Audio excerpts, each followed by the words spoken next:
Okay. Hello, good morning, good afternoon, and good evening. It's a great pleasure to be here to introduce and share this event that mark and celebrate the launch of a new book, Youth Migration and the Politics of Wellbeing, by Professor Elaine Chase and Dr. Jennifer Alsop. This is also an opportunity for exploring and discuss the international policy implication of this book that, for the first time perhaps, cast a light on what happened after unaccompanied asylum-seeking minors, unaccompanied migrants, children are no longer children. So the idea is open up a space for discussion and from a policy perspective on the transition to adulthood. This event is co-organized by the United Nations University Center for Policy Research, Immigration Initiatives at Harvard University, and the Institute of Education at UCL. Before starting, I have a couple of housekeeping information. So you're welcome to post your question throughout the discussion or using the chat on the side of your Zoom page, and we will go through the question at the end. So after our discussants have addressed the presentation by the authors of the book. But however, before, and the event is live streamed on YouTube. Before starting, it's a pleasure to give the floor to Gulbali Pasarlai. Gulbali is a very well-known political activist for migrant rights. He is himself a refugee from Afghanistan. He came as a minor to the UK. He went through a lot of the experiences that are captured in this book. But he's also the author of a fantastic book about his life story, The Lightless Sky, a 12 years old refugee's harrowing escape from Afghanistan and his extraordinary journey across half of the world. Very long subtitles. So it's a pleasure for me to give the floor to Gulbali to open this meeting, and then we'll go back and give the floor to the authors of the book. Thank you so much. Good evening, Nando. Good to see you again. The last time we met at Birmingham University, the world was in a different state of mind. Thanks for having me. It's great to be with you. I haven't read the book yet, but what I have saw, I think it's an important book because this is a topic that is not really discussed. And I'm the author of The Lightless Sky. If you haven't read it, please do read it. It's a story of my life and my experiences of coming to the UK as an unaccompanied minor. And I think what is discussed in the book, the youth migration and the politics of well-being, I feel like I have experienced it firsthand. And I'm going to briefly share with you my own experiences of the transition to adulthood. So I left Afghanistan at the age of 12 due to the conflict and war alongside my brother. Unfortunately, we were separated by the smugglers, so I had to travel on my own across, over 10,000 miles or so through 9-10 different countries. I was arrested, imprisoned, deported many times between Bulgaria and Turkey, between Turkey and Iran, spent time in imprisonments in almost every country except Italy, where I was treated as a child and as a human being. But by then I knew I need to get to the UK to be reunited with my brother, to hopefully find him, because that's what I was told by smugglers that he was heading to. The story is long. I mean, The Lightless Sky is 120,000 words, but that's a keep summary. I made it to the UK after spending a terrible month in Calais, in the jungle, the infamous Calais jungle, where it felt like 3 months. We used to be harassed by the French police, and it was humiliating. It was cold. It was miserable. We used to get help and support from the church, from local charities and volunteers, which was really warm and wonderful. I saw a lot of kindness and humanity from strangers, from people, but also inhumanity and unkindness, particularly from smugglers and authorities in states who were supposed to care for us. So I made it to the UK, and getting to Britain wasn't the end of my journey. I spent about a year traveling across these countries, being back and forth. In the UK, yes, I was physically safe. I was given clothing, food, but social services did not believe I was 13 by the time. Home Office disputed my nationality. So I had to go through a battle. So, this was another beginning, another battle. I did not lose hope on the journey to Britain or to the UK. but I lost hope when I was in the system. The system of asylum it was not only dehumanizing, but it was demoralizing. I felt I was seen as a suspect, a criminal. And sadly, we see that in the last 13 years I've been here, things has not improved. I mean, we see with the channel crossing how people are being dehumanized by the media and by politicians, and how the people been kept in the barricades during a global health emergency. And their health is, basically the Home Office say if you put them in a better accommodation, that will stir up hatred and fear, when in fact the Home Office create so much hatred and fear towards migrants, towards refugees and asylum seekers. So sadly, the situation has not improved. But in my own case, it took me about 2 years to challenge the Home Office about my nationality dispute, that I was an Afghan national. It took me the same amount of time to challenge social services over my age dispute. But by the time I was almost 15, I did manage to find my brother, which was a positive side, but I wasn't able to live with him due to the bureaucracy and the situation of the legal situation that I was in. So just to focus on that aspects of my my transition to adulthood and being in the UK, being in the asylum process. So after the age was resolved, I was able to move from Kent, where I was, to Manchester to be near my brother. I started an international new arrival school before I went to secondary school, started in year 10. And school was tough. It was challenging. There was a lot of issues and obstacles and barriers I had, and most refugees and unaccompanied minors have. In the beginning, there was isolation. There was being in a legal limbo, being not believed and being unwelcomed.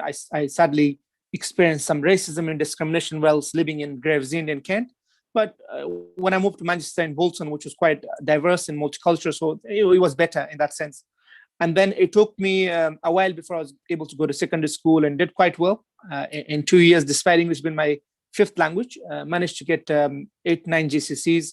Went to college, did my A-levels. And whilst I was at school, I was very involved with outside activities. And sadly, at one point, my brother had to leave to go back to Afghanistan to support our family and be there for them. He took huge risk, but I was at the time 16. And so I was placed in a foster family in Bolton, which was a very positive experience. It helped me to integrate better, to help me to learn English, do well in my exams, be proactive and engage with outside activities that I was doing with youth participation, youth voice work with the British Youth Council, the Children's Society, and other charity and social justice causes. And the family provided me with warmth and love and family, which I needed the most at the time. But when I turned 17 and a half again, that 5 years I spent, I was kind of in a legal limbo. I was given something called discretionary leave to remain, even though they, it took them two or so years to accept my age and my nationality, but they still wouldn't accept me as a genuine refugee. And that was a real struggle. So when I was 17 and a half or so, social services, then before I was 18, asked me to leave the foster placement and go and live on my own again, which I had experience about, but I wanted to be with my foster family until I finished my A-level exams and before I go to university. But they didn't give me that opportunity, unfortunately, which they should have. Sadly, the care system is such that in the UK, you should be able to stay in care till up to 21 or 23 if you're full-time education. But it's different for asylum seekers, even though it shouldn't be. And also, the government give less money to local authorities when they look after unaccompanied minors compared to when they look after native British people. So there's institutional racism and institutional discrimination, which a lot of people are not even aware of. So, there are other people who would be allowed. Actually, I had a foster sister, she was allowed to stay, and I wasn't allowed to stay up to 18. And at the time when I was moved into an independent kind of supported lodging accommodation, and then I was still doing my A-level exams, preparing for university, I didn't have my status. I was awaiting for my refugee status application. So, it was a real risk of being afraid of being deported, being detained. I could have just, become destitute and so on. It was a terrible experience. And so it took me some time before I was able to be granted my refugee status, just before I got into Manchester University to do my politics degree. And the university accepted me to study. I fulfill all the academic requirements, despite being stressful and have anxiety, depression, and mental health issues, and especially being kind of kicked out of the foster placement at such a critical time of my journey and my experiences. I still managed to do well, but they wanted me to be an international student because I didn't have a status. And the Home Office was taking its time to make a decision. And so I feel like, the Home Office want unaccompanied minors to integrate, to learn the language, to take on opportunities and to be part of the community, but then don't grant you the right status. Usually the cases they will grant you status until you are 17 and a half, and then it's very tough and difficult and hard to win against the Home Office, especially if they put your credibility under question and disbelieve you from the start. So it's easier to actually, sort out your asylum case when you're younger because you have rights as a child and then you're treated differently. But then when you're 17, half 18, in most cases, you will either, be refused asylum, detained, and in worst cases, I had so many friends who were deported back to places like Afghanistan. So I was lucky. I got my status and went to university and spent 3 years, very challenging. So that time between leaving the foster placement, not having status, and then moving on to university was quite a challenging time. Despite, again, I spent a lot of time in my life going through hell and going through difficult experiences, not seeing my family, missing my home, missing my mom, and so on. But I overcome with the help and support of youth workers and university staff, mentors, and people who befriended me. I did quite well. And then last year, my university, the book came about. I wrote The Lightless Sky. Now it's published in 7 countries in 6 languages. I've traveled the world. I've carried the Olympic torch. I've done a lot of cool stuff, but it has happened with a lot of support and help and guidance from people who believed in me. And I feel like there's a lot of asylum seekers who are kind of there's a gap. They're cracked in the systems because if they arrive in the UK at 16, 17, they don't get the opportunity to go to school. I mean, I was lucky that I had a chance to start in year 10 because when I went to school, due to my age, they were going to put me in year 11, and I requested them to put me in year 9 for a month because this was the end of the year time. So they put me in year 9, and so I had to start year 10 from the beginning. So the small things that education institutions, schools, and colleges could do that makes a huge difference. Because if they had not allowed me to start year 10 from the beginning, I would not have had my GCSEs, and I would not have been able to go and do my A-levels. If I didn't have my A-levels, I wouldn't have had the opportunity to go and do my politics and social science degree at Manchester. I mean, going to Manchester in itself for me was an achievement. And when it comes to refugees, only about 3% gets the opportunity to get to higher education. And then I was also lucky. I did my master's at Coventry a few years ago in something called global diversity governance, which I never imagined. I mean, growing up in Afghanistan, although my father was a doctor and I had a kind of an educated family, but I was, as a child, I was a shepherd with my grandparents living a very nomadic life. I only had schooling till year 5, year 6. So I just had a primary education and I didn't have much. So I didn't think that I could make it to university, and let alone, doing masters and so on.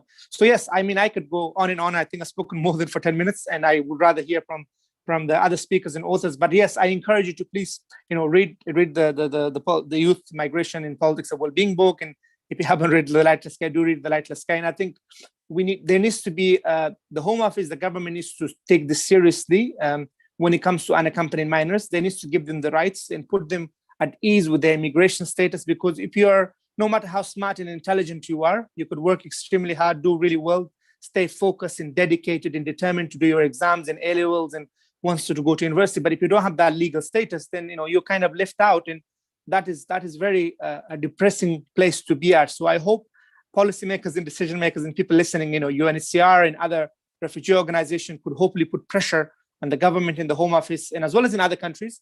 So when you grant somebody status, for example, I was granted 4 years leave to remain the second time. I was granted 1 year in the beginning. In that 4 years, they could have just granted me a 5 years refugee status, but they didn't, because they wanted to make sure that I suffer and I go through this, anxious and unnecessary legal limbo for years. Because once they accepted my age and my nationality, they should have just accepted my asylum claim. But in most cases that I'm aware of, and most people that I meet, there are very few unaccompanied minors who actually gets refugee status. Usually they just granted, leave to remain based on their age. And as soon as they get to 17 and a half and 18, they're in uncharted water, they're in difficult situations. And it's very tough. And again, it's very it's very difficult to win cases against the Home Office once you are an adult. Because once you're a child, there's a lot more chances of you, fighting the Home Office and getting help and support and getting legal aid and so on. Once you are over the age and your case has been refused once or twice, then it becomes more and more harder. So yeah, please do take this seriously and help and support unaccompanied minors having a stable status, a stable future, and they can plan and be aspirational with their education in their life, and hopefully they can achieve and contribute to society. So yeah, thank you for listening, and I look forward to the rest of the discussion and thoughts and perspectives on the book.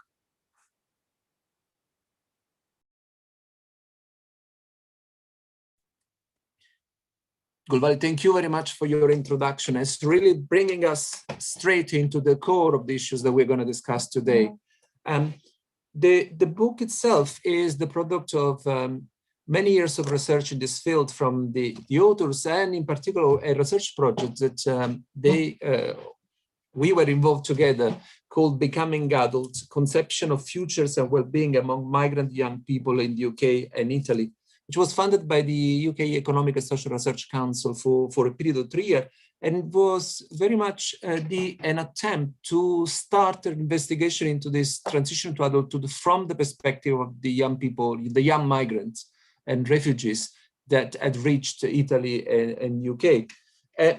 There were 3 core sort of dimensions to the project that a lot of them now you can read within the book, which was starting from the lived experience of young men and women who migrated to Italy and UK as children and mapping the transition to adulthood, understanding how young people in experiencing the asylum system and the protection system that apply to children, understand the possibilities and the opportunities that open to them, how they conceptualize their future within the spaces allowed by the policy framework. And finally, also to understand the extent to which they negotiated this opportunity, also reflecting back on what come with them in the migration. And so it's not like doing a tabula rasa. You know, once you arrive in the country, there is this tendency to forget that you're coming from a history, a family, a relationship, understanding, etc. So that we were trying also to valorize and understand those cultural repertoires that people were mobilizing, also as a way of coping with the uncertainties that were produced as a result of this transition to adulthood. A very important, I guess, today, and this is will be the core of the discussion as well, is to explore the policy dimension to bringing the voices of these over 100 young people that participated, that you can read in the book, into understanding use those voices as a way of opening up a space for a policy debate, which is to happen at different level, because in many ways, the policy, the politics context in which they move is international, is global to many extent, but it's also national and local. So looking at the experience in 2 countries like UK and Italy also meant to really understand how those journeys, through the stories of the journey of the young people, how many more countries and places were playing a role in these trajectories. You know, we in the book you can follow, for example, some of the trajectories of these young people that move back and forth between countries in Europe. They are forcibly removed back to Afghanistan, for example, or to Albania, and they end up in a detention center in Indonesia on the way to Australia. So you have people crossing not just crossing multiple borders, but crossing this border repeatedly. They do, it's just sort of, and in order to understand how this experience shapes those trajectories, those ideas about the future, is also we need to be able to embed this, our reflection on the life, on the stories and the voices within what is the international legal framework in which these young people move and operate. In particular, I think that the mobility of young people is as one of the central concern also, for example, in the global compacts on for migration and refugees. In particular, there is an attention, one of the principles that underpin the global compacts for migration is to be the measure has to be child sensitive. And there is also a lot of emphasis into the, we can say, the globalization of the best interest. I mean, obviously the UNCRC, the UN Convention on the Rights of the Child, already established the principle of the best interest of the child as a founding principle. But in many ways, we had seen those principles only applied in with reference to young migrants in the context of arrival. So we have seen many European countries, Western countries using the best interest. There's been a lot of criticism in the way that's been used, sometimes weaponized as a tool of immigration control. What we see now, and this is a bit of the context in which some of the discussion is located, is an attempt to somehow extend the application of the best interest also in territories that until recently were not particularly concerned with it. For example, in buffer zones in North Africa, en route to Europe, or, for example, asking countries like Mexico in doing their job of proxy immigration control to the US to really take care about the best interests of the child. And we have seen in some cases that this has become also problematic because it's become a way for the Western states to justify the fact that children can be mobilized in this area. So they was used as a way to sort of say, well, they are treated well in Niger, so they don't need to come to Italy. So we need to be really very aware of the risks sometimes that have been pointed out in a lot of research in Europe around the way that best interests can be used in many different ways, and how they may apply in this new context. But without further ado, and I'll stop here because otherwise we can continue again. I'll do a bit like Gulvali. It is really a pleasure to leave the floor to my colleagues, Elaine Chase and Jenny Alsop, to really tell us about their findings from the book. Elaine, the floor is yours, and Jenny, I don't see your face, but I know you're there. Many thanks, Nando. I'm just going to share my screen. I believe that Jenny's having some technical internet problems, so I'm going to kick off and hopefully she'll be able to join us. And now my slideshow seems to be running ahead of itself. Please bear with me.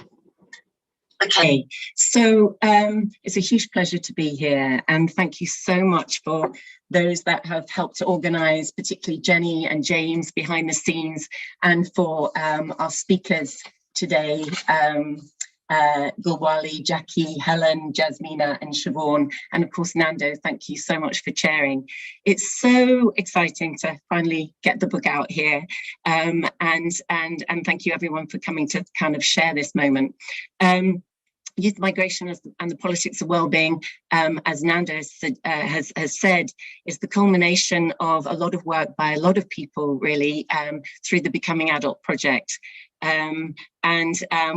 We really had, I think Nando would agree, a fantastic team that worked with us, and a fantastic team of young people, young researchers who had very similar experiences to the narratives and the experiences that are portrayed throughout the book. It's on, I have to do the short marketing element. It's on special offer now until the 17th of March, and there's a code for the discount. So perhaps that could just go into the chat.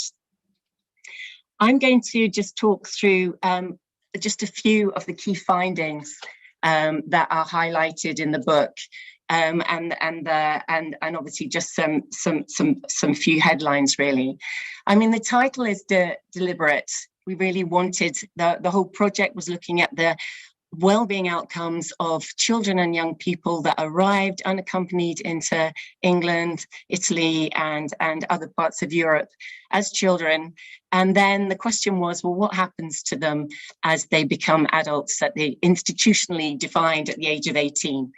And as we suspected, there was very little out there in terms of research focus on that. And what emerges is a real gap in terms of policy considerations for this group of young people. So one of the key things that the research demonstrates is that how unaccompanied migrant children transitioning at 18 to adulthood, as Gulwari has sort of highlighted, are largely ignored in current policy frameworks, both at national and global levels. So there's a big gap. They fall between frameworks such as the UN Convention on the Rights of the Child, and then they sit somewhere between broader global policies on refugee and migration and the compacts that Nando was mentioning earlier. There's very little focus on that transition. There's this assumption that somehow children will stay as children, and then what happens to them as they become adult is really missing. The book then focuses on well-being, and instead of trying to measure some sort of predefined concept of what well-being is, what we were doing through the book was trying to understand through the perspectives and experiences of young people of what they valued with relation to well-being and what it meant to them. And various chapters throughout the book actually illustrate in great detail safety and security, a sense of belonging, a sense of being able to maintain ties and connections with family and communities transnationally. All of these were really, really important. But central to a sense of well-being is the ability to pursue a sense of a viable future. So it's about the stuff of dreams, of aspirations. You see in the picture there on the left, the Illusione dell'Italia, which is one of the images that one of the young people drew in a workshop. But the problem is that policies that engage with what happens to children and young people who migrate don't engage with the ideas of dreams or aspirations. None of those ideas are mentioned. And yet it's incredible, as I think the book illustrates, the lengths that young people will go to pursue the sorts of futures that they aspire to, for not just for themselves, but for their families and for their communities as well. So what we illustrate as well then is this clear disconnect between policy goals and institutional ideas of durable solutions and best interests, again, as Nando suggested earlier, and the goals and aspirations of young people. The two just do not meet, and it creates this huge chasm that young people fall between. The book demonstrates that with adequate care and support, migrant young people can make highly successful transitions at 18. We have the example of Gulwari, but obviously with the huge number of struggles that he had, despite those, has kind of related an amazing personal history and story. And there were many other young people that have done the same. But turning 18 frequently means for young people who do not get refugee status, and as Gulwari pointed out, most young people do not get refugee status when they arrive as unaccompanied minors, but a time-limited leave to remain. So that can mean then homelessness, destitution, poor physical and mental health, the risk and the reality of detention and forced removal, and or years and decades of waiting and uncertainty and spending many years and as Nando has suggested, a lot more movement and migration in the search of something of a kind of a viable future, a place and space to be in the world where you can live out your life. For fear of such deportation, many young people disengage from statutory services at 18. And importantly, when young people are forcibly removed, they typically remigrate. They don't stay where governments decide that they can just be picked up and placed back in countries of origin. They move again in search of the kind of futures that they aspire to. So those are the kind of just some few sound bites from the book. What we've tried to do most of all is humanize those experiences, tell the stories, tell those challenges through the lives and experiences of young people themselves. And so the book then raises a number of policy questions. And we were really mindful of not tagging our policy recommendations to any existing policy when we know the whole policies around migration, the movement of people, are completely in a state of flux. Instead, we decided through the book to raise some questions for policy and policymakers. So what would durable solutions, best interests and viable futures look like if they were co-designed with young people subject to immigration control? If we actually asked them what durable solutions and best interests were? How can policies best plan for migrant and refugee young people's transition to adulthood in ways that really uphold their best interests and meaningfully engage with the realities of their circumstances and the sorts of futures they aspire to? Will any proposed policy recognise or undermine the capacities and capabilities for young people to pursue their futures that are collective, involving their responsibilities and obligations to family and community? What are the benefits of forcing all unaccompanied migrant children to make a claim for asylum? This is particularly in the UK. And what other pathways to regularisation could be put in place to enable young people to remain in their host countries once they've turned 18? And a really big question, what, if any, are the real benefits of forced removal of young people to countries of origin once they've become young adults? And what alternatives might be offered? So I think those are the key questions that the book grapples with. Just very briefly, there are a range of policy opportunities out there to engage with. the UN Global Compact on Migration and the Global Compact on Refugees. There are the Sustainable Development Goals, which touch on migration in various of the goals, and the new EU Pact on Migration and Asylum. We can look to interagency cooperation between organizations such as UNICEF, UNHCR, UNESCO, IOM, and others. We can look at other durable solutions, perhaps, that might be meaningful to young people. So pathways to integration alongside resettlement and safe return.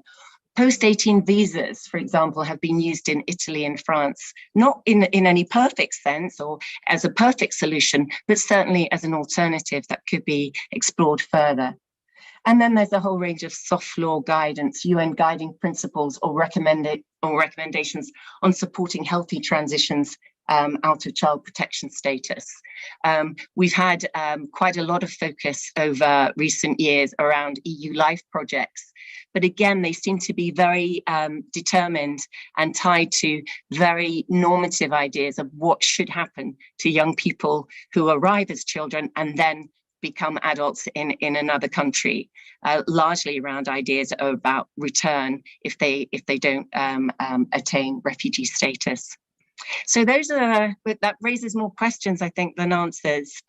Hopefully that's given a bit of an overview about what we've tried to capture through the book and perhaps opens up the floor for further discussion.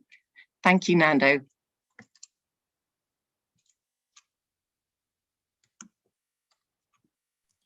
Thank you very much, Elaine. It's a pity that Jen is unfortunately unable to connect due to technical issues. It's great. I mean, the conclusion of the book, those questions that you have put here in the PowerPoint are also in the conclusion of the book, and these are very important and useful. I mean, it enables, as you point out, to give this issue a longer shelf life in terms of policy development. Otherwise, it's very easy to attach it to a specific policy change. And we know that if you look at the number of immigration law or reforms that in countries like UK we had in the last few years, it will make, basically, they produce an immigration law a year.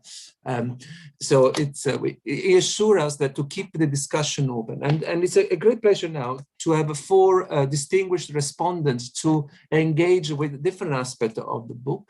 I will introduce our respondents in turn. So first of all is Professor Jackie Baba. Hello. And Jackie is a professor of the practice of health and human rights at Harvard School of Public Health.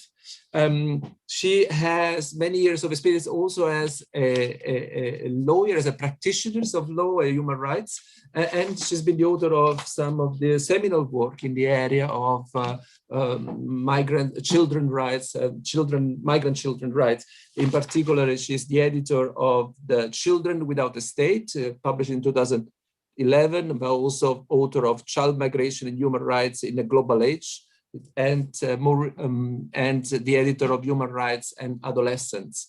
Jackie, the floor is yours.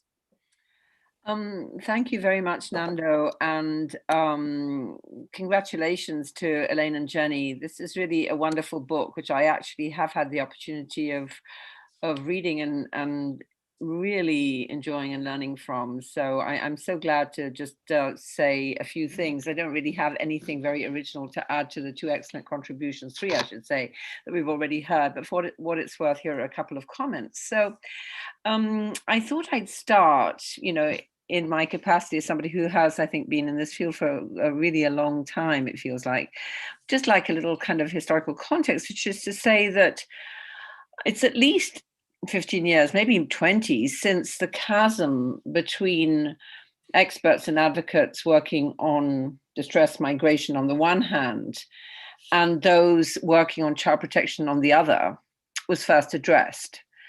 And since the failure to engage with the distinctive needs of young forced migrants began to be acknowledged. So we've kind of, in a way, moved forward there. And so in these intervening years, a substantial field of legal expertise, of advocacy, of professional, policy-oriented and research-based work has taken place. And so today, fortunately, we have prominent advocates like Lord Alf Dubs in the UK, and recently elevated Michelle Brenet in the US, who's now advising the Biden administration, but many others, my colleagues Wendy Young, Maria Walchen on this side of the Atlantic, but colleagues and activists and young refugees themselves, really on all continents, who have documented the challenges and who have talked about creating this this middle ground between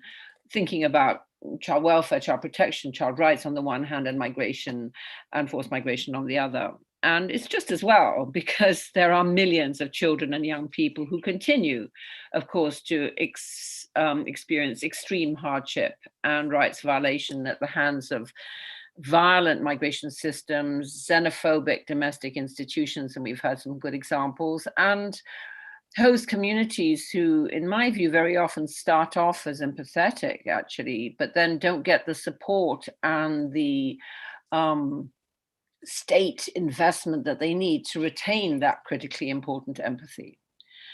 But despite this robust kind of relatively new field of work, I think that Elaine and Jenny's book, Youth Migration and the Politics of Wellbeing, represents something new and critically important.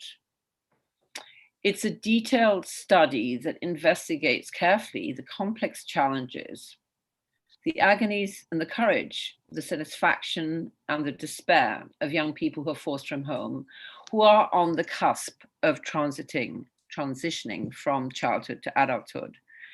And so, though the chasm between child protection and distressed migration is no longer intact, as I just said, the gap between childhood and its legal protections, on the one hand, and Nando mentioned the CRC, and early adulthood and its presumed correlates of autonomy and self-reliance on the other, that chasm remains sorely neglected.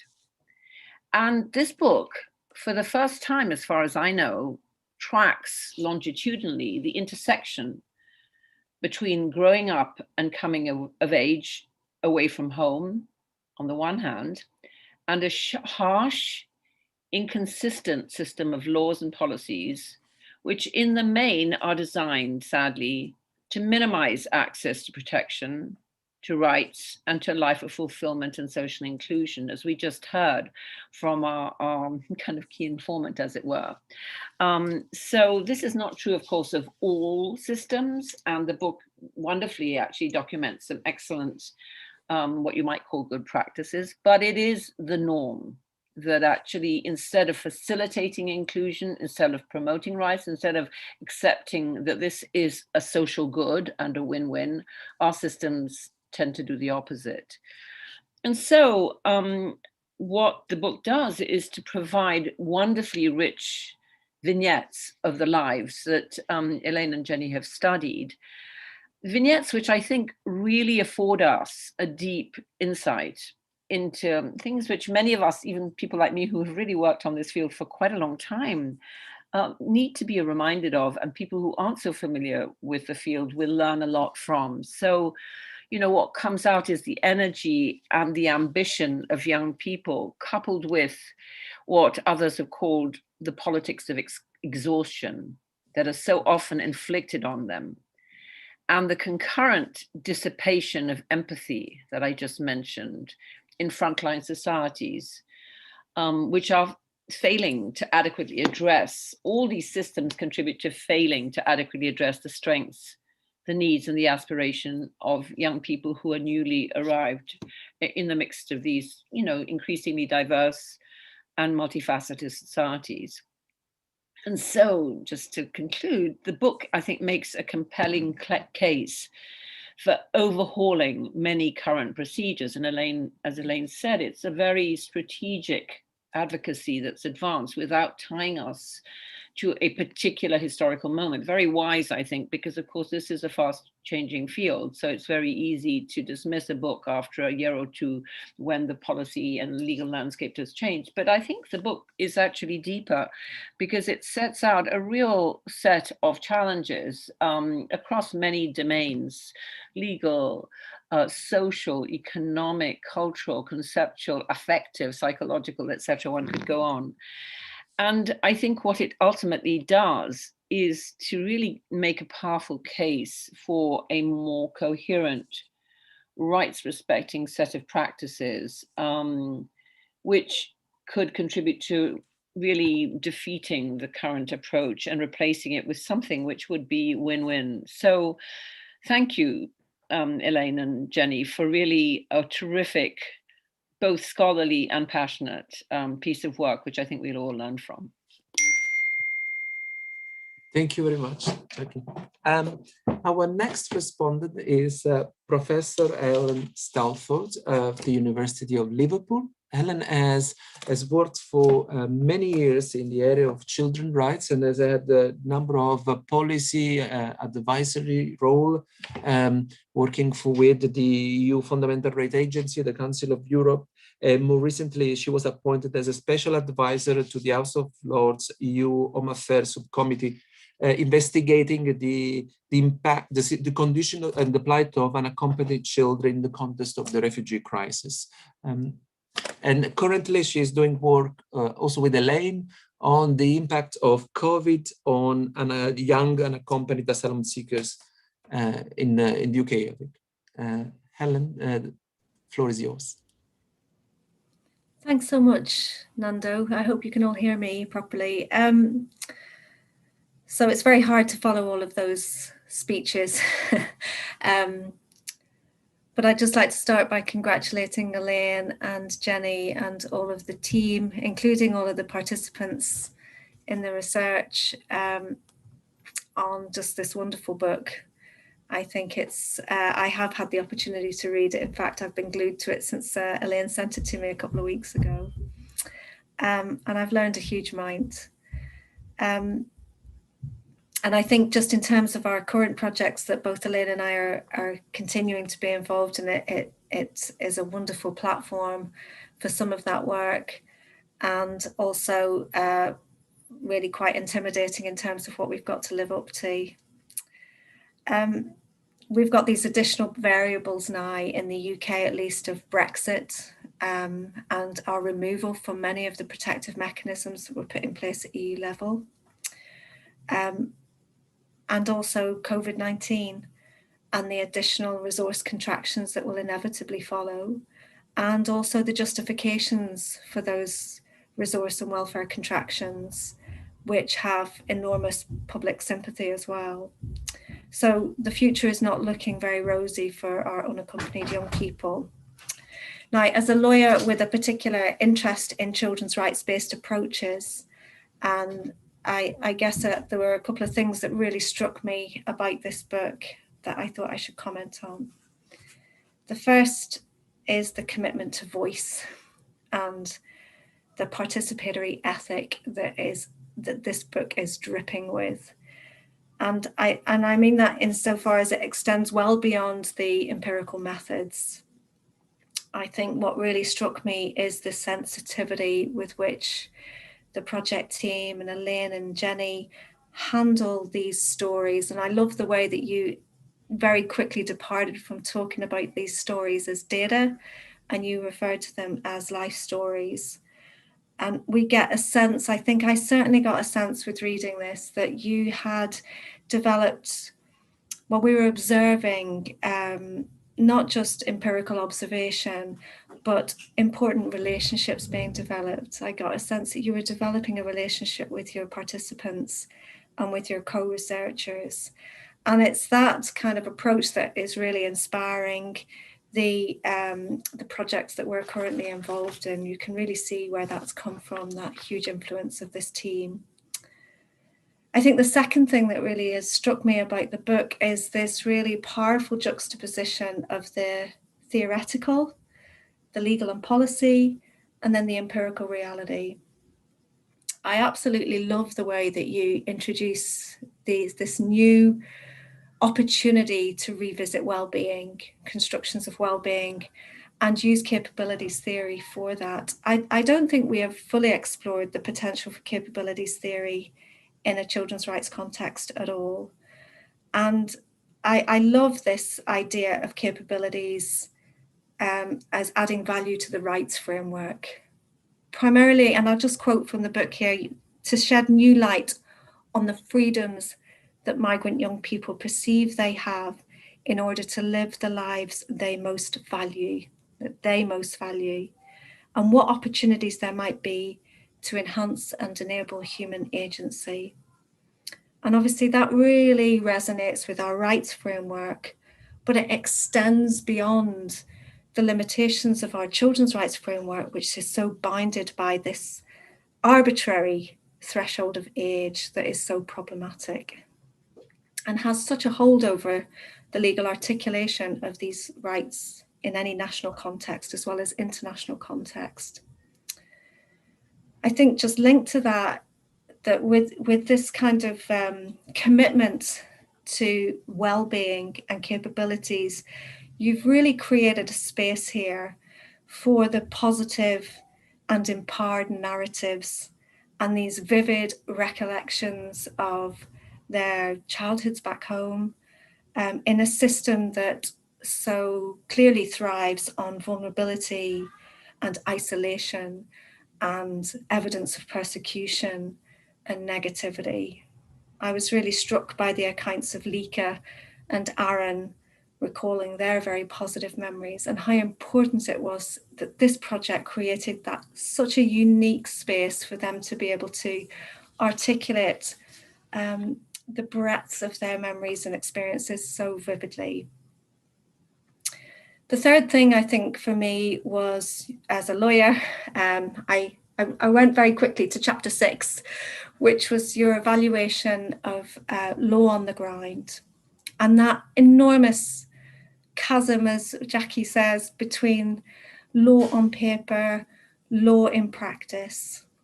And this, as somebody who has invested a lot of time, 20 years in fact, in looking at EU law relating to children, this is the very area where the EU should have come into its own.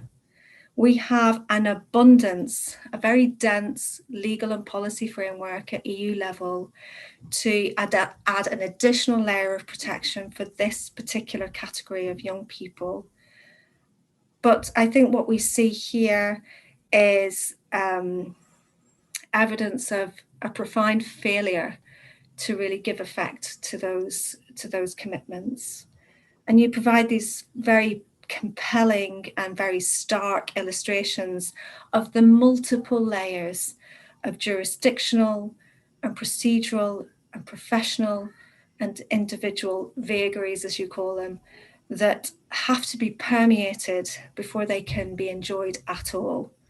So those multiple layers are incredibly obstructive, whatever the context.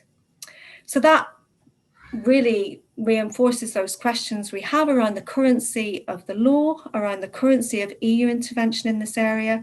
Have we reinforced a solidarity in respect of exclusion and control, or have we really reinforced solidarity of rights protection and upholding dignity? But in a UK context, if that's the best that we can do with all of that EU resource in place, if that's the best that we can do, what will life be like now in the UK following Brexit, where additional public policy and health preoccupations and economic preoccupations will justify further contractions? And I think finally, I was really struck by this kind of care and migration nexus and how easily the care contract can be broken or undermined in the UK. In the UK, we've kind of prided ourselves in recent years on this mantra of child first, migrant second. And that works pretty well in a sense where the child fulfills these images of and expectations of vulnerability and need and dependency, but it works decidedly less well and in a very counterintuitive way when procedural delays or credibility queries or economic and social vulnerability push those young people into the more vulnerable categories that you talk about so powerfully in the book.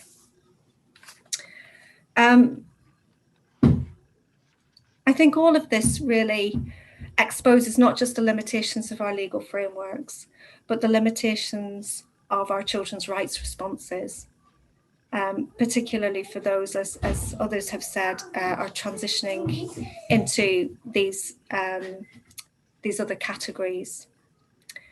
So, as you say, for all of its currency, the best interest principle in particular appears largely redundant for young people once they turn 18. And this is very sobering for a children's rights advocate, where best interest is really our best chance of securing further protection. Durable solutions, for all of its rhetoric, just has simply no traction at the moment. But I guess this should really inspire a new determination. For me, it's inspired a new determination that we really need to make this law work harder. We need to develop better strategies. We need to build lawyers' capacities to use these laws in the courts. We need to build capacities amongst judges to respond to them a bit better. And we need to really work hard at challenging these routine breaches. Sorry, that's my dog. So, as we approach this new project that both Elaine and I are involved in, I kind of approach that with a sense of responsibility and urgency, but also real excitement and anticipation. So I just wanted to thank you very much for providing such an important foundation for that work. And I hope that we can deliver on some of the very ambitious and challenging and important recommendations that you set out. Helen, thank you very much for this very thoughtful response to the book, and also for opening up an agenda for future research in many ways, and linked to the changes that Brexit and COVID are bringing as well. Our next respondent is Jasmina Bain. Jasmina is a policy chief at the Office of Global Insight and Policy at UNICEF. She has an extensive experience in the field of working on child protections and also she has led the work of the UNICEF in Indonesia in this area. Currently, she's involved in as one of the leads of the Global Kids Online Research Initiatives. Jasmina, the floor is yours. Thank you so much. First of all, I want to really congratulate the authors for this really exciting and interesting book, and for bringing to our attention two really important concepts, concept of well-being and concept of transition to adulthood, and especially how they relate to child migration. In UNICEF Office of Research, where I worked for several years, we have measured child well-being through a series of dimensions, including material well-being, health and safety, behavior and risk, education, housing, environment, but also subjective well-being. And what I like is that this book brings another important dimension or approach. And I quote here a sentence from a book: "The understanding of the concept of well-being in context of transition and uncertainty," which actually reminds us that well-being is not a constant. It's the individual well-being, and its measurement will very much depend on the point in time or point in this transition process for young migrants. So as I looked at the recommendations at the end of the book and reflected on these potential policy options, I wanted to mention 3 points and draw some parallels from other policy discussions I have recently engaged in. The first one is really about concepts, constructs, and categories that we use to describe children on the move, and whether they are referred to as migrants, undocumented, irregular, unaccompanied. they're very important because they don't only frame the narrative and define the discourse and subsequently influence also public opinion, but they also use to influence policy. Our office, Global Incident Policy, has recently hosted a symposium on child rights in the context of climate-induced migration. And we actually discussed how these different concepts used in the context of environmental migration, like climate refugees, climate migrants, could be used to send alarmist messages about the prospect of millions of migrants fleeing their countries and finding refugees in other countries. While in reality, most climate-induced mobility and migration is happening within borders of one country. So we therefore need to rethink and redefine the current discourse around child migrants. My second point is related to the discussion of well-being and protection and how we shouldn't see and look at the child protection issues separately from the understanding of children's choices and their agency. And we saw several really excellent examples in this book and the life stories that showed us how this children's agency is important. Not all unaccompanied minors are in need of special protection measures. Some of them actually need support and opportunities to travel safely, to move on, to finish their education, to find employment. So therefore, I feel that as an international community, we need to think about a different set of policy options and services for these children beyond what is currently guaranteed in international law or under the child protection regimes. And finally, I would like to say a few words about employment opportunities for migrants who are transitioning from childhood to adulthood. This period of growing and moving from school to work or from childhood to adulthood is a critical period in the lives of young people. And it has huge consequences for their future employment, their well-being, and also their social connections that will help them in their lives in the future. Through our analysis and research, we found out that young people who find themselves unable to transition to work are more likely to show signs of depression, lower sense of well-being, and that could follow them into midlife. In many countries where these young people are coming from, the lower income countries are countries that are struggling because of the conflict or environmental shocks and disasters, we find very high levels of migration that is actually induced by this desire to find better opportunities for their future. Currently, globally, about 1 in 5 young people are not in employment, education, or training. So I think it's high time that the international community starts recognizing that migration is not only good and benefits young migrants, irrespective of whether they are fleeing wars, violence, or constraining social norms or lack of opportunities in their countries, but that migration can also benefit sending and receiving communities. For host communities and host countries, young migrants can also be a source of innovation and creativity, as well as workforce productivity.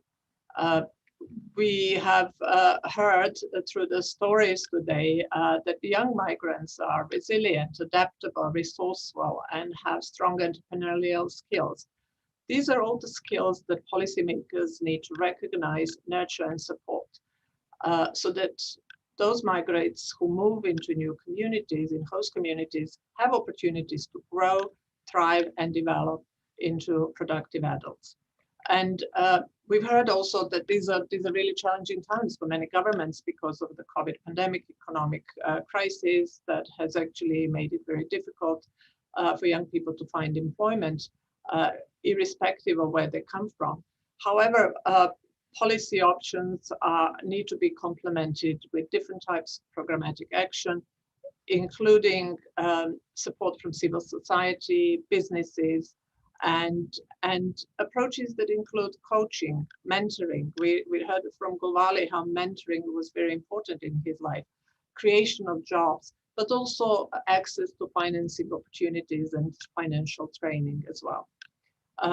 I think this book is really an important step towards this recognition that child migrants should not only be seen by those that the receiving states have a duty of care until they reach adulthood, but also those who are able to contribute and give back to societies that gave them refuge and protection.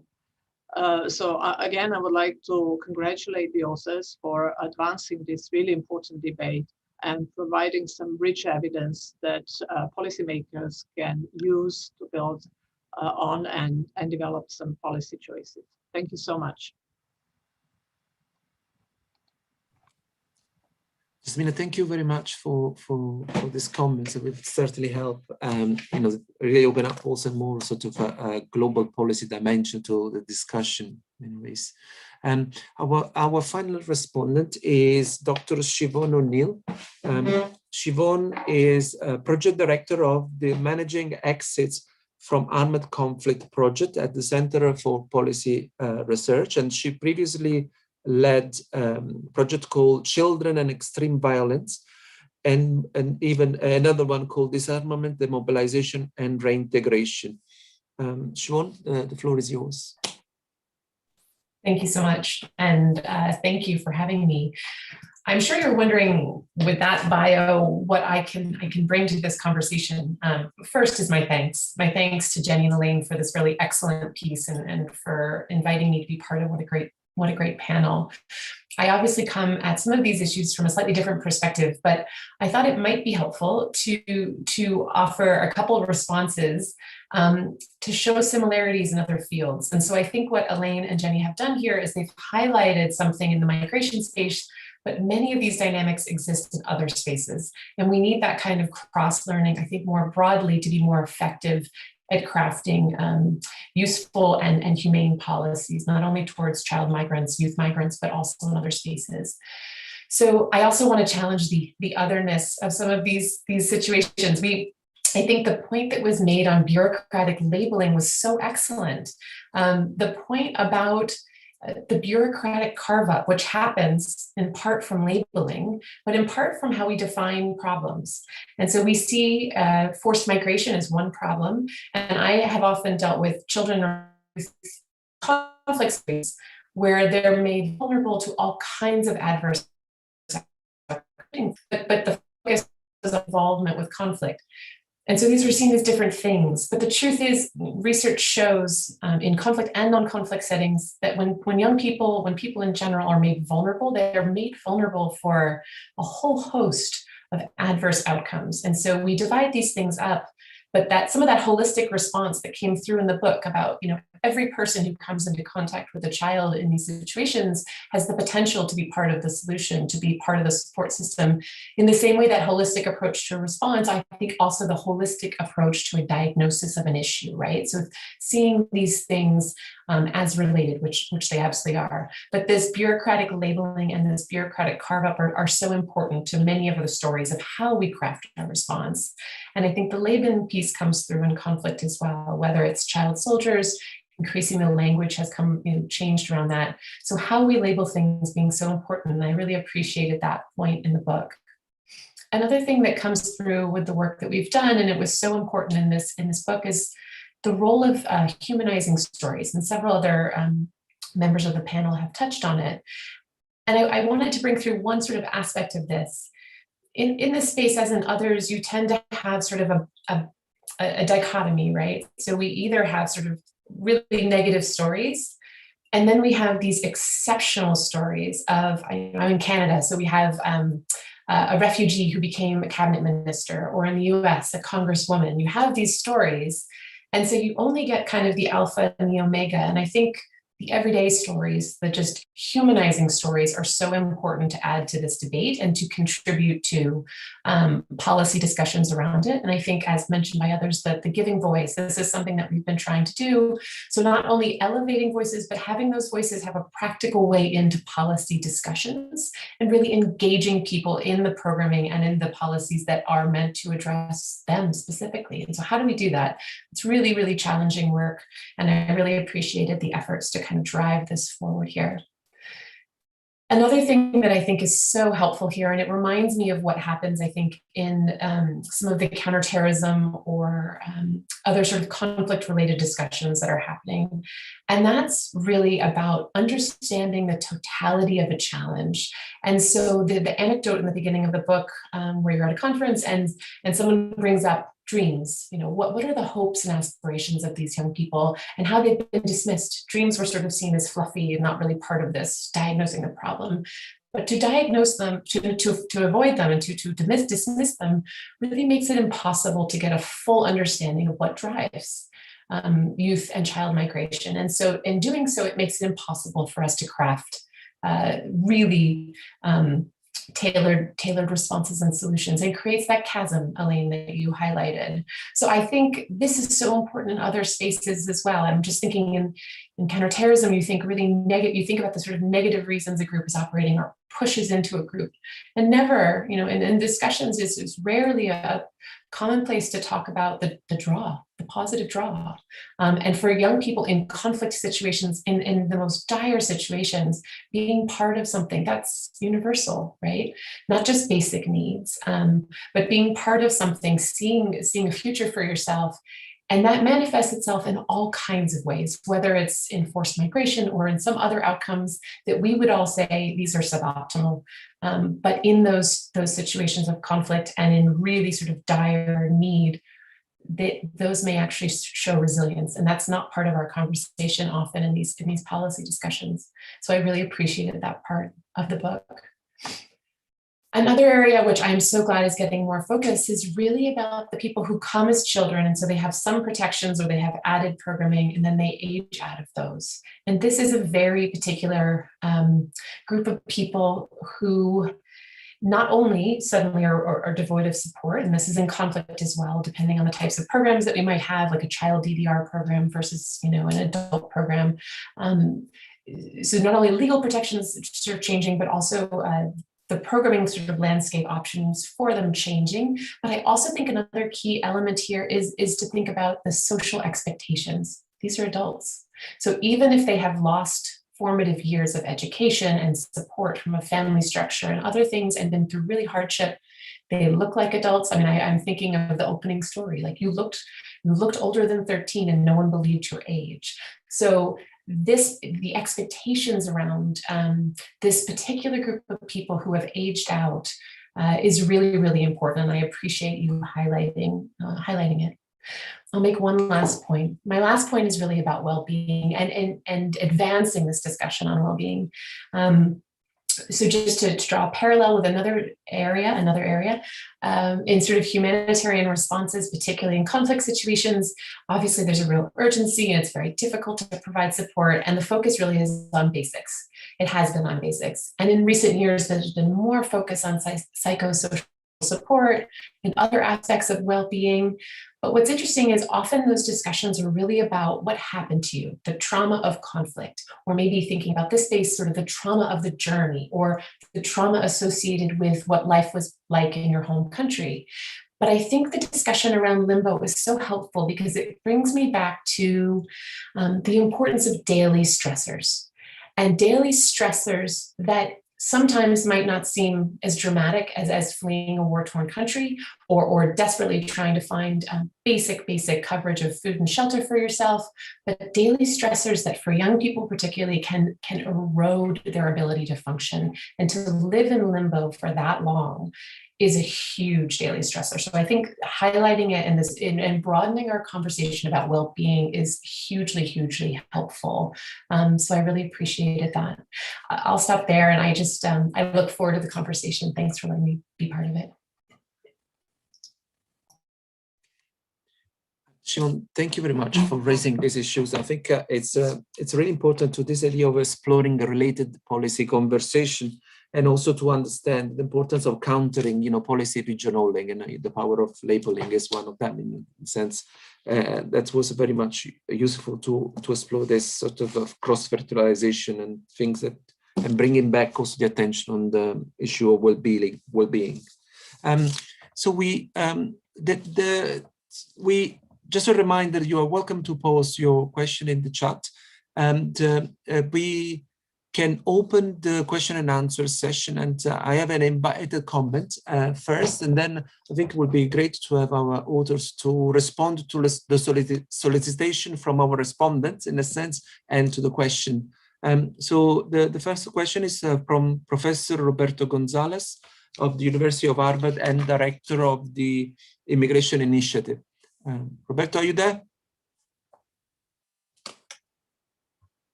I think you need to unmute.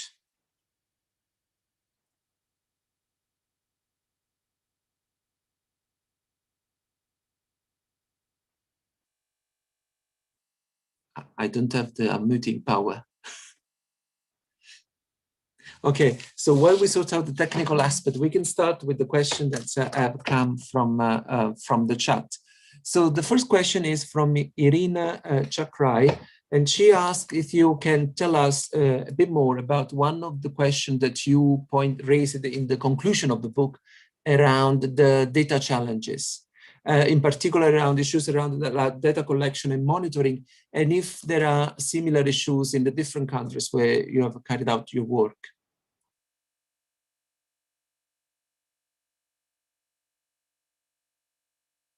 Elaine or Jenny? Yeah, Jenny, Jenny, I'm aware that Jenny hasn't had a chance to speak at all yet. Jenny, do you want to come in here? Welcome back. I'd love to. Thank you, and I'd like to apologise profusely to everybody. This hasn't happened in 4 months, but we had torrential rain last night, and it seemed to do something to the internet. So it went out in the whole village, and then I'd like to give a shout out to my friend Marco here, who is an artist. So I said I'd show off his painting. He furiously drove me to the next village so that I could participate. So. I guess it's a lived example of resilience and perseverance, something I've learned in buckets from the young people in our research. So thank you, everybody, for bearing with me on that.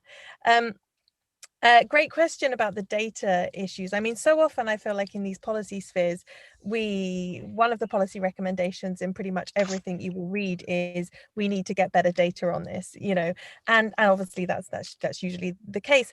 What becomes particularly tricky when we're talking about unaccompanied young migrants, especially those who are turning 18 and then deliberately trying to evade systems of protection which become more entwined with control as they turn 18, and that kind of care and control nexus that's been spoken about, that kind of breaching of the care contract and its mutation into more of a kind of control contract is something that I've written about as well with my colleague Nando, who is chairing this panel.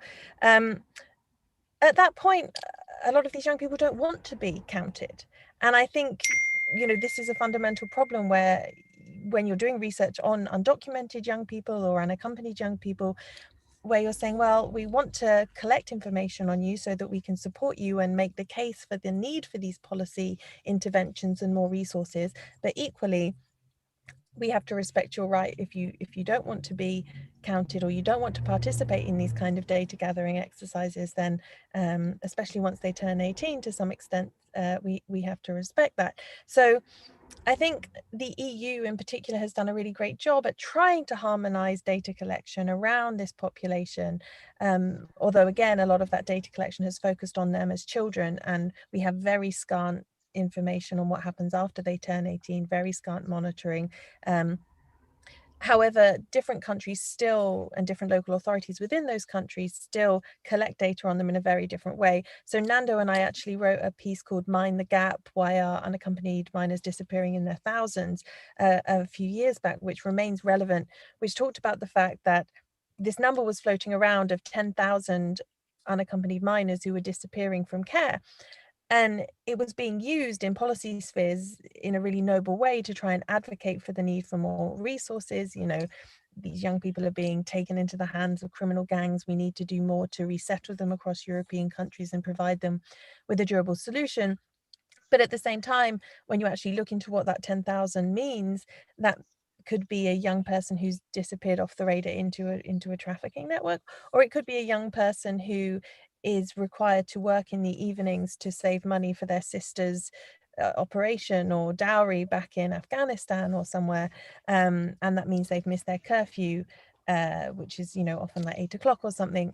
And then even if they're half an hour late in certain parts of Italy, they will have to be registered as missing. So, you know, the data in and of themselves are really not fit for purpose. And I think there is definitely work to be done to improve those data collection and coordination mechanisms. But I think at the core of that, we have to recognize that any kind of attempt to count, to systemize data on a population of migrants who, by their very nature, often don't want to be counted, you know, it's always going to be flawed. And that's why certainly in this book, we wanted to not take a quantitative approach, but to really go into the qualitative nature and hear stories, and really move out from that. And we can't give you a number of how many people this affects, but it's a lot. and I think it's a lot more than the official statistics would suggest, if that answers your question. Elaine, did you want to add anything? No, I think that covers it. It is problematic and difficult in terms of data collection, but I think that gives a really sound explanation as to the complexities behind those difficulties. Yeah, thanks so much, Jenny. I mean, the other element which is important is that the better data collection is the top priority of the Global Compact on migration. I mean, it's really interesting. This really, because we are trying to look at from a global policy perspective, it really brings the politics of data at the center of the conversation when we talk about youth migration.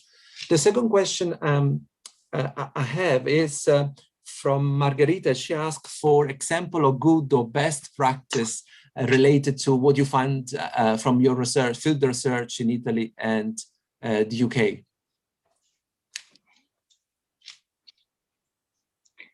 Okay, maybe I'll start and Jenny, you can come in. I think good and best practice happening at multiple levels. So we had so many experiences of young people describing rejection, alienation, etc., but also some fantastic examples of individual social workers, individual solicitors, foster carers, as Gulwari pointed out, who went that extra mile to provide that support, who took on the role of advocacy for that young person, who helped them navigate really difficult situations. And often the serendipity of the outcomes of young people that emerges, I think, really clearly in the book, is often down to one or two people that mediate those complexities and those situations for young people. And they really, really go that extra mile. So at that level, I think there was a lot of good practice that emerges. At a kind of national level, and perhaps Jenny, you can speak more to this, but we have this system in the UK where we funnel all unaccompanied children through an asylum process and a system. That means they need to generate a narrative of persecution in order to fit the requirements of the Refugee Convention. That's a really difficult thing to do for a young person. Incredibly difficult thing to do. There are alternatives, say in Italy, where Jenny did her fieldwork, where there are other spaces and opportunities to be able to remain in Italy, but you don't have to claim asylum, but you do get those same protections. To some extent, they're not perfect, from the systems and structures and welfare systems and structures within Italy. So I guess that raises the question, what are the alternatives? What's the value in funneling all unaccompanied children through that system? Are there alternatives? Can we manage these things differently? But Jenny, maybe you'd like to say a bit more about the situation in Italy. Yeah, I mean, I think there are a couple of things in Italy that I found to be really, in some ways, surprisingly positive. And I think sometimes we're so biased in the way we look at these things, and we always think more care, more formal care is the way forward. And I think what's quite extraordinary about this population and why they're a group whose experience really speaks to a much broader debate. And I just wanted to say I really appreciated the comments about not making this an exceptional case, because I think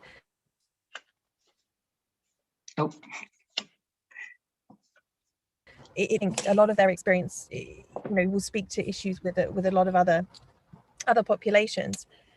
In Italy, a few of the things that I found were really positive were the use of guardians. So every young person was assigned a legal guardian who was able to advocate for them independently of the system. That's something that is also practiced in other European countries and in the United Kingdom, in Scotland. Another one is the use of cultural mediators. Italy has a ban on deporting children against their will under their constitution, which is something that we don't have in the UK. And we talk in the book about how there was an attempt with ERPM, the European Return Platform on Unaccompanied Minors, to systematize returns for unaccompanied minors. That was kind of seen as a way of, well, we realize that this transition at 18 is difficult. There isn't support in this transition out of care. So let's deal with that by not letting it happen at all, by deporting them or returning them before they turn 18. And to be fair, some of the young people we spoke about in the research said the cruelty of this is that we built our life here. We built our formative life. We found girlfriends or boyfriends. We started going to school and finding careers that we love that aren't available in our country. So in a way, I wish they had just sent me back straight away. And obviously for human rights reasons, that is not possible. That's not sustainable, and they were obviously saying that with a kind of pinch of salt. But, it's something that was tested and wasn't found to be possible on human rights grounds. And it's not something we advocate in the book at all. However, one of the things that the Italian protection on deportation provides is that, or on return, is that young people can admit that they're in touch with their family members while they're dealing with social workers. And a lot of young people are, they have aunts or uncles or close family or distant family back in the countries of origin or in other neighboring countries where they're in refugee camps.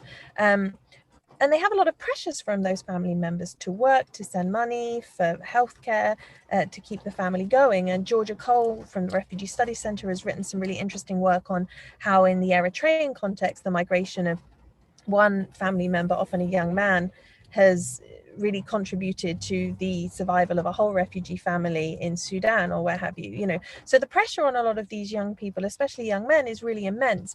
And what happens in the UK system is, because there is this possibility of returning children if they can be found to have family members to return them to, they don't declare those relationships and those pressures to work, to save money, to send home, etc. And also social workers in the UK have a requirement to convey those relationships to the Home Office so they can affect their claim. In Italy, that's not the case, and you have cultural mediators and a kind of tripartite guardianship arrangement where sometimes even those family members back home are engaged in conversations about the well-being and future prospects for the young person. And I think that honesty, that openness, not only makes their lives more manageable, it makes planning for their futures more feasible because it takes those different pressures into account. Secondly, I think, as Elaine's touched upon, this possibility of having a status not based on asylum, where you can transform your status at the age of 18 into some kind of work visa, study visa, is really important. And in France and in Italy, we saw in our research some cases where that young people really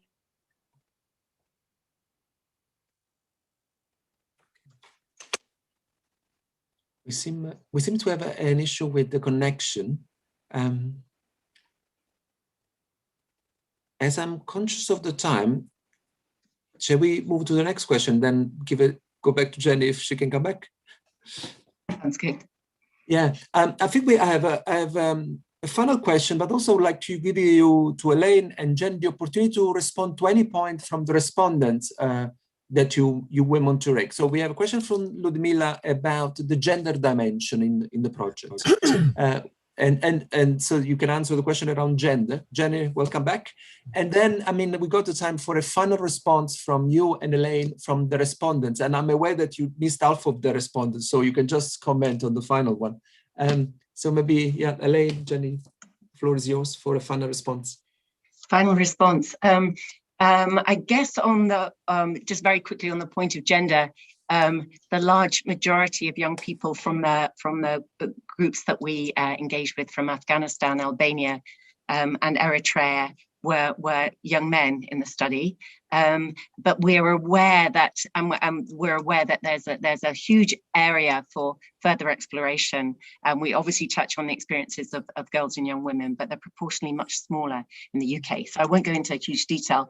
In terms of final words to the respondents, just thank you so much for, it means so much to us, I think, for people so eminent in the fields and so knowledgeable to have your kind of support for the work.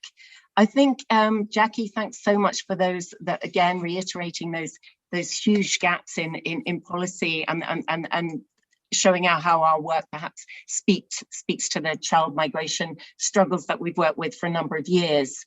Helen, I think your points around the questions post-Brexit, you know, where does that leave us, are really, really important, but perhaps also opens up an opportunity to make the law work better, and maybe that, you know, maybe looking at what we've got and how it can work better would be great. Jasmina, I think your points about seeing the value, what young people give back to societies, just so important. You know, the amount of energy, the innovation, the ideas that they bring, and having opportunities for them to demonstrate that and engaging with that is really so important. So many young people talked about, well, we had these dreams, we got here, we were encouraged by our social workers, our foster carers to do the best that we could, and then they stab us in the back, you know. So that sort of sense of really wanting to give back to societies that came out so strongly through the research. And Siobhan, your points about connecting with other points of research and work, particularly in the context of conflict, really important. But also this idea about engaging with notions of dreams and aspirations and the positive draw. And I think those are so important, yet are completely missing from policies. So just from me, a huge, huge thank you for your comments, reflections, so much to take away and think about. And thank you to everyone that's been involved in organising the event. Thank you.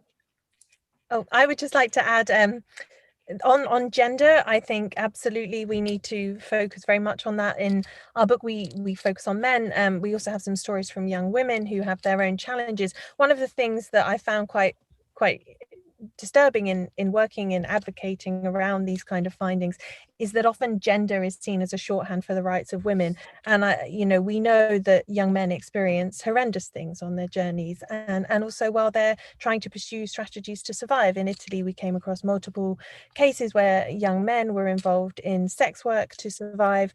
We know that the rates of sexual abuse also towards men in Libya and in transit countries are really higher, much higher than have been reported in previous studies.